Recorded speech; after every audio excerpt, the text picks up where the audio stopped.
Today we're going to be unboxing the ALPOWL podcast equipment bundle.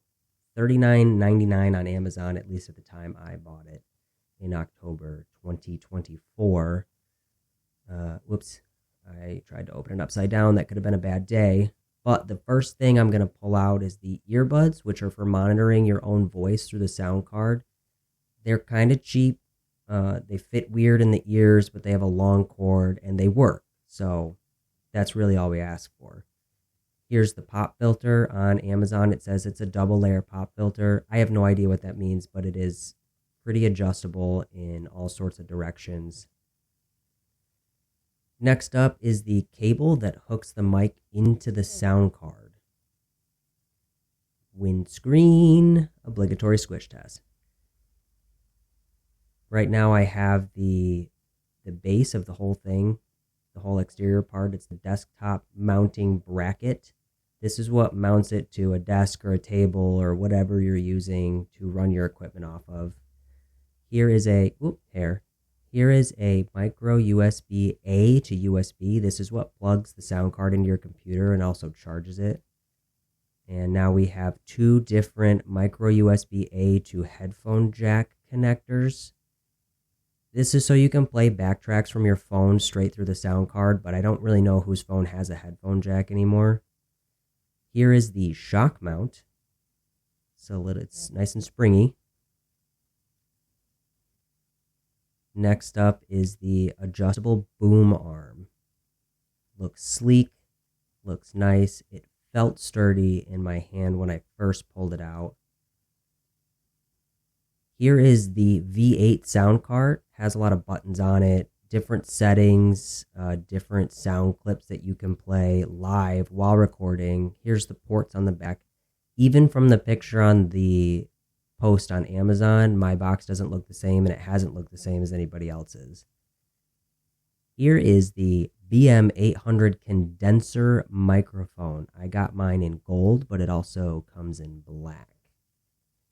Now I'm about to start trying to set it up.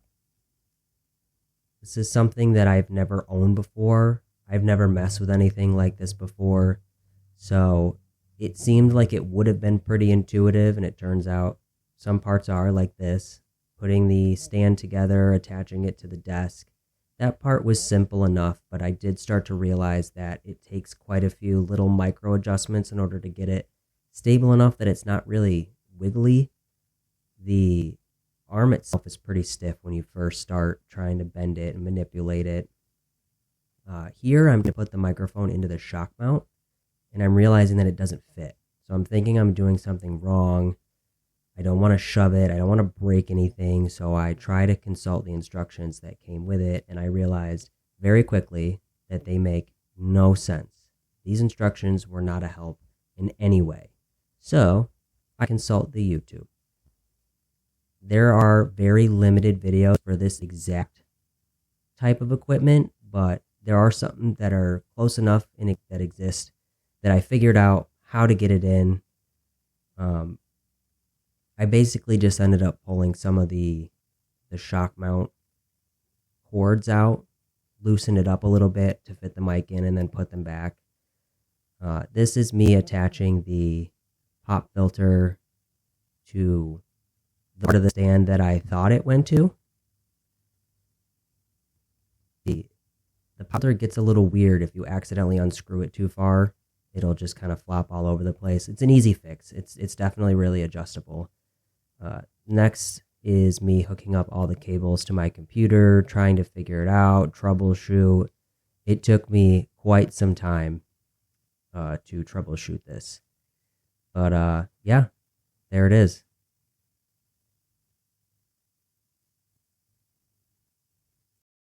Before you laugh at me too hard, yes, I do understand the error in the way that I set my mic up at the end of the clips. Obviously, as you can see, I realized my mistake. I've never owned a condenser mic before. I've never owned anything like this before, aside from some recording equipment that I had when I was a teenager and I used to play my little angsty guitar music into it. But yeah, this is the mic. It looks really professional.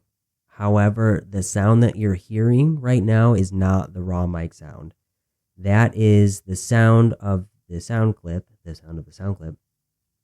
being put through Audacity, which is free. Without it, it kind of sounds like you're talking into an empty can, like, you know, the empty vegetable cans. But it's super budget friendly. If you're willing to do the work on the back end, this is, in my opinion, a great place to start. I'm trying to keep the costs low for starting this. If you can see, I think it's right here, there's a watermark for Droid Cam. The watermark is there if you don't pay for the subscription. I'm also using Audacity, which is a free download. I'm recording my videos on OBS, again, a free download. This is for my business. We'll cover more about the business in later videos. It's a health and fitness podcast titled The Human Condition, which is the same title as the channel. This is a good setup for if you're just starting out, because not only is it so cheap, but it also forces you to have to learn how to really mess with the sound in order to get that professional quality that you're looking for. I made this video because it's really difficult to find information on cheap setups like this, because there's a lot of people who say they have the cheapest bundle, but when you watch the video, it's all like $100+ microphones because you can't sacrifice this or whatever. Totally understand that. Definitely get that now in hindsight, but some people need to see the videos for these things, myself included. If anyone has any tips on how better to film a podcast, or better programs to use, or certain settings I could be messing with in order to get a more professional sound, leave it in the comments below, because not only would I be looking for it, but I guarantee you somebody else is reading the comments trying to find exactly what it is that you just put in.